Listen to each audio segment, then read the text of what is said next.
Assalamualaikum warahmatullahi wabarakatuh. Bersama dengan saya sekali lagi Cikgu Rosfaida. Hari ini kita akan membincangkan mengenai topik asas teknologi dalam mata pelajaran Reka Bentuk dan Teknologi tahun 5 sekolah rendah. Okey, yang pertama dalam asas teknologi dalam perkara 2.0 kita akan belajar mengenai standard kandungan 2.2 iaitu memasang dan membuka kit model berfungsi secara elektromekanikal berpandukan manual. Dalam standard pengajaran 2.21, 2.22 dan 2.23 kita akan mempelajari dengan lebih khusus standard kandungan yang diberi, iaitu dalam 2.21 kita akan membaca dan memahami manual. 2.2 menyatakan nama dan fungsi alatan tangan yang diperlukan untuk memasang dan membuka kit model. Dan perkara 2.23 kita mengenal pasti nama dan fungsi komponen kit model seperti roda dan gandar, gancu dan rantai, takal dan tali sawat, motor, gear, serta kerangka, suis, pemegang bateri, sel solar, sensor dan alatan kawatan jauh. Sebab objektif pembelajaran kita pada hari ini ialah memastikan kita boleh memasang komponen kit model berpandukan manual. Sebelum kita terus kepada isi pelajaran, marilah kita memahami apa maksud asas teknologi. Teknologi yang kita pelajari melalui subjek RBT ini kebanyakannya kita tidak tahu apa maksud teknologi. Teknologi mengikut kamus Dewan dengan teknologi adalah ilmu tentang cara mencipta barang-barang dalam perusahaan dalam seperti bangunan, jentera. Ini kalau mencipta barang-barang. So kita perlukan teknologi untuk mencipta barang yang baru daripada benda yang baru. Jika zaman dahulu ada orang cipta dah, cuma dengan menggunakan teknologi yang semakin berkembang kita dapat mencipta benda yang baru. Tak kira sama ada dalam bentuk bangunan ataupun jentera. Teknologi dalam maklumat juga yang maklumat adalah yang berkaitan dengan perolehan ataupun penyimpanan, pemprosesan dan penyebaran maklumat secara elektronik. Maklumat dan komunikasi teknologi maklumat melalui penggunaan komputer dan dalam bidang telekomunikasi.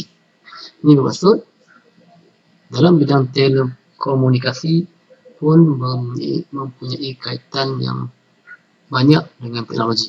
Dengan perkembangan teknologi, kita nak mampu menggunakan segala gadget, segala bahan elektronik yang kita boleh gunakan sekarang. Dan yang terpenting dalam bidang RBT, teknologi membantu kita memperbarui inovasi. Itu yang kita perlu dalam teknologi. Ini sekadar maksud yang kita boleh faham tentang teknologi.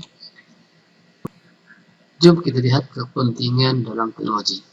Kepentingan RBT ini dari yang pertama, kita tengok RBT ini boleh kita aplikasikan dalam teknologi.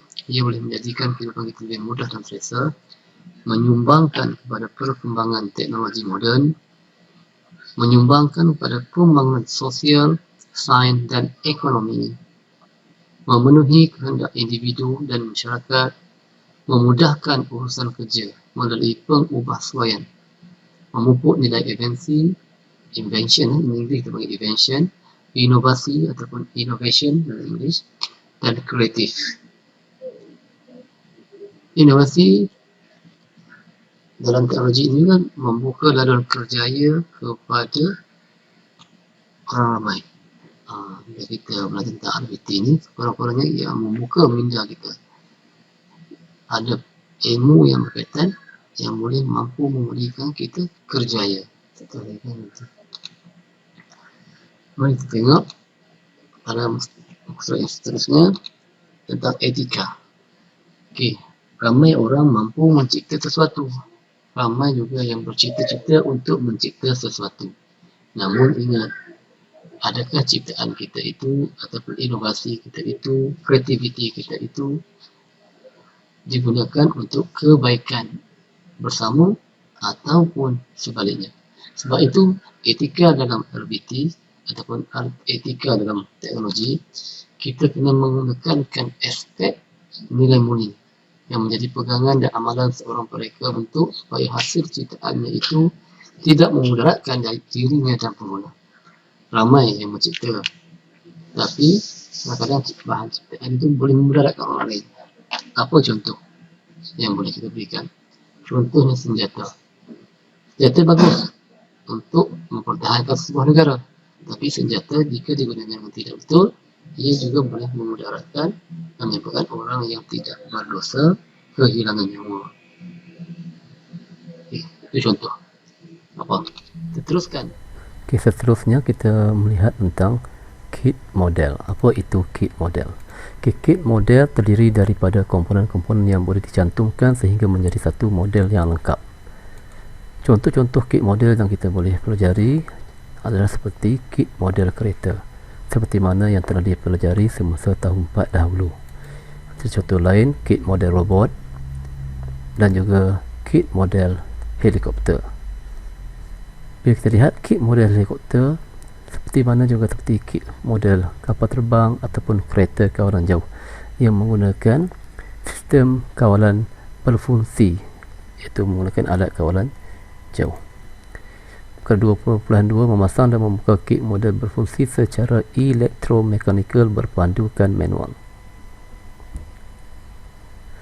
2.21 membaca dan memahami manual.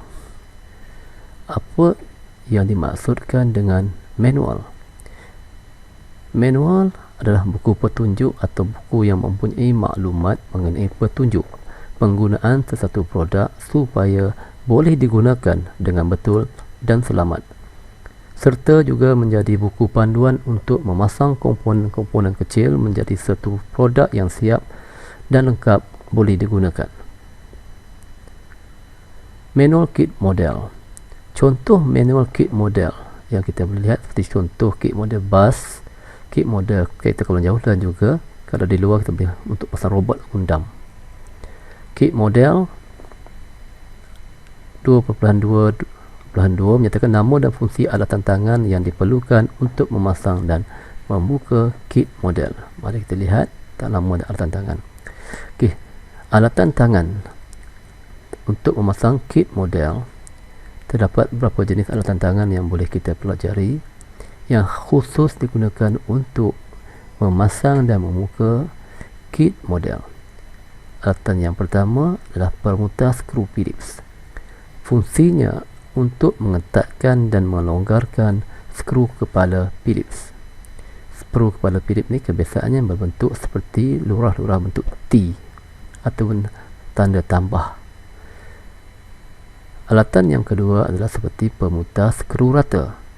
Fungsi pemutar skru rata adalah untuk mengetatkan dan melonggarkan skru kepala belah. Bezanya dengan skru mata Phillips, skru kepala rata dia macam satu longkang yang lurus, satu bahagian sahaja. Alatan yang ketiga adalah kunci Allen. Kunci Allen fungsinya adalah untuk mengetatkan dan melonggarkan skru kepala Allen. Alatan yang keempat adalah pelayar muncung tirus.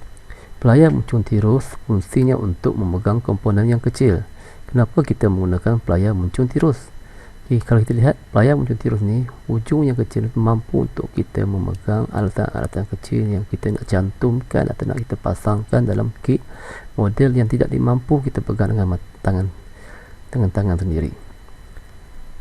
Alatan yang seterusnya ialah ganding plastik. Untuk fungsi ganding plastik adalah untuk mengetuk bahagian kit model secara perlahan.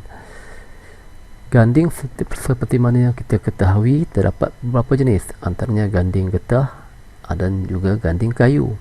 Tapi untuk kit model, ganding plastik adalah ganding yang paling sesuai yang kita gunakan untuk memasang model. Dan yang terakhir ialah sepana hujung terbuka. Tujuan dan fungsi sepana hujung terbuka adalah untuk mengetat dan melonggarkan bol dan nut. Kita teruskan dengan nama dan fungsi komponen. Perkara 2.23 mengenal pasti nama dan fungsi komponen kit model seperti roda dan gandar, gegancu dan rantai, takal dan tali sawat, motor, gear, kerangka, suis, pemegang bateri, sel solar, sensor dan alat kawasan jauh. Untuk kit model berfungsi, kita boleh lihat contoh-contohnya adalah seperti kita ini bas sekolah. Bas sekolah ni kita buat dalam setahun 5 tahun 4, mempunyai model yang berfungsi, yang mempunyai elektronik dalamnya. Tetapi apabila naik tahun 5, kita akan buat satu lagi model bentuk model kereta mempunyai alat kawalan jauh. Ini adalah contoh kit model berfungsi. Mari kita lihat tentang sistem pergerakan dalam kit model. Terdapat 4 sistem pergerakan yang boleh kita pelajari untuk masuk ke sini. Okay, yang pertama kita pelajari tentang motor. Sistem pergerakan yang pertama adalah motor. Motor merupakan sejenis alat elektrik yang menukarkan tenaga elektrik kepada tenaga kinetik. Macam mana? Ini kita lihat dekat. Motor ni kita mempunyai shaft. Kit model biasanya digerakkan oleh motor. Motor yang digunakan pada kit model biasanya menggunakan arus terus daripada bateri. Motor merupakan sejenis alat elektrik yang menukarkan tenaga elektrik kepada tenaga kinetik. Apabila arus elektrik dibekalkan pada motor, shaft yang terdapat pada motor tersebut akan berputar dan memindahkan kuasa kepada gear atau takal untuk melakukan sesuatu kerja. Kalau kita lihat kepada rajah motor yang diberi, terdapat satu besi yang terkeluar sedikit. Besi ini kita panggil sebagai shaft. Apabila motor mendapat bekalan tenaga elektrik sama ada daripada bateri ataupun solar dan atau yang punya kuasa lain, shaft ni akan berputar, digerakkan, dan shaft ini akan disambungkan kepada gear untuk menggerakkan kit model kita nanti. Okay, mari kita tengok ada sistem pergerakan yang seterusnya, iaitu sistem pergerakan gear. Gear berfungsi sebagai penghantar kuasa untuk menggerakkan bahagian-bahagian pada kit model. Jadi kita lihat contoh gambar gear. Okay. Gear merupakan satu komponen yang penting bagi suatu kit model kerana ia berfungsi sebagai penghantar kuasa untuk menggerakkan bahagian-bahagian pada kit model. Setiap komponen gear bersentuhan di bahagian gigi antara satu sama lain supaya berlaku permindahan kuasa pada bahagian yang diperlukan. Gear yang dipasang pada shaft motor dikenali sebagai gear pemacu. Apabila motor berfungsi, gear pemacu akan menggerakkan rangkaian gear yang lain yang dikenali sebagai gear dipacu bagi mewujudkan satu sistem pergerakan yang lengkap bagi sebuah kit model. Kita lihat kepada rajah di mana yang tadi kita tengok, ini adalah motor dan bahagian shaft motor tu akan bersambung dengan bahagian gear. Bentuk gear ni biasanya bentuk ada gigi, bergerigi macam okey. Gear yang bersambung dengan shaft dipanggil sebagai gear pemacu, manakala gear yang bersambung dengan gear pemacu dipanggil sebagai gear dipacu. Gear dipacu inilah yang akan mewujudkan satu sistem pergerakan yang lengkap bagi sebuah kit model dan ia akan menggerakkan model tersebut. Kita pergi ke seterusnya untuk sistem pergerakan yang ketiga, iaitu takal dan tali sawat. Takal dan tali sawat digunakan untuk menghubungkan dan memindahkan tenaga kinetik dari satu shaft ke shaft yang lain. Lihat pada rajah dalam bentuk takal. Apa yang kita boleh bayangkan apabila ini? Pasti ramai yang akan fikir ternampak seperti kereta kabel. Betul, kereta kabel di Langkawi ataupun di Kinti Highland, mereka menggunakan sistem takal dan tali sawat. Takal biasanya dihubungkan dengan menggunakan tali sawat. Takal dan tali sawat digunakan untuk menghubungkan dan memindahkan tenaga kinetik dari satu shaft ke shaft yang lain. Lazimnya takal dan tali sawat digunakan pada sistem sebuah kren untuk mengangkat barang dan sistem pergerakan kereta kabel. Sistem takal dan tali sawat juga boleh digunakan untuk menukarkan dan memindahkan kelajuan tinggi kepada kelajuan rendah atau sebaliknya, seperti yang terdapat pada sistem pergerakan gerudi meja. Kita lihat raja ni, yang ini ada satu takal, dan setiap takal tu ada disambung dengan tali yang dinamakan sebagai tali sawat. Bila berputar takal, tali sawat juga akan bergerak dan menggerakkan sistem model tersebut. Sistem pergerakan yang keempat adalah sistem gegancu dan rantai. Rantai berfungsi memindahkan kuasa dari gegancu pemacu ke ganda yang dipasang ke gancu dipacu untuk menghasilkan pergerakan apabila motor dihidupkan. Jadi kita lihat pada raja, kita boleh bayangkan apa? Ramai yang bayangkan, oh macam basikal, ada rantai dan sebagainya. Okey, untuk gegancu dan rantai yang digunakan dalam sistem pergerakan kit model, rantai menghubungkan gegancu pemacu yang dipasang pada motor dengan gegancu dipacu. Rantai berfungsi memindahkan kuasa dari gegancu pemacu ke ganda yang dipasang gegancu dipacu untuk menghasilkan pergerakan apabila motor dihidupkan. Dengan kata lain, bila enjin dihidupkan, rantai yang disambungkan dengan gegancu dipacu, dia akan memutarkan sehingga motor sistem kit model itu boleh bergerak. Dengan mempelajari keempat-empat sistem pergerakan kit model tersebut, itu yang pertama motor, yang kedua gear, yang ketiga tali dan takal dan tali sawat serta gegancu dan rantai, kita boleh melihat kit model yang kita buat mengaplikasikan sistem pergerakan yang mana satu. Ada setengah model hanya menggunakan satu sistem pergerakan kit. Bahkan ada setengah model yang menggabungkan lebih daripada satu sistem pergerakan. Kita boleh melihat hubung kait antara kesemua pergerakan tersebut dalam menggerakkan sesuatu kit model. Okey, sampai di sini dahulu. Berjumpa lagi di kelas yang akan datang dalam topik-topik yang seterusnya.